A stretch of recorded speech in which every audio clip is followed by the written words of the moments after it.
And here is a crucial point I compelled to clarify. And this is the very core concept of the Jewish hatred and ressentiment against the Jews in Israel, in Europe, or everywhere else in the world, also in the United States. And I want to explain why the very root of the Jewish hatred might start with the Jews, but it would never end with the annihilation of the Jews. And I'm talking about the Jewish hatred on behalf of some radical groups of Islamic faith.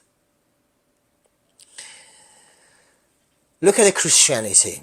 Christianity underwent a reform and enlightenment for the last 250 years. Now, the majority of the Christians in the Western Hemisphere, they consider themselves as Christians, but for them, Christian rather is a kind of a cultural heritage than a faith or a religion.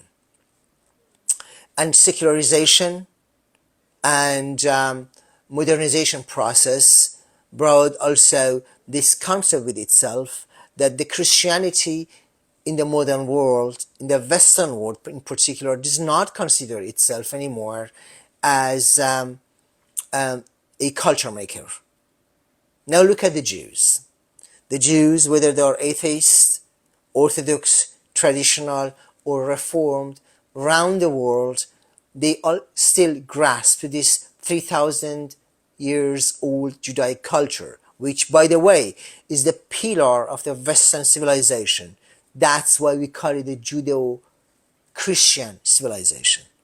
And for the Muslim world and for those who are going to annihilate the Jewish culture and the Jewish civilization, this is a very simple equation. They do know if they want to hit a foundation and the foundational culture, they have to hit the foundations and the pillars and the windows and the walls. That's why they come first after the Jews, and then when they are done with the Jews, it is quite easy to dismantle Christian world and Christian civilization.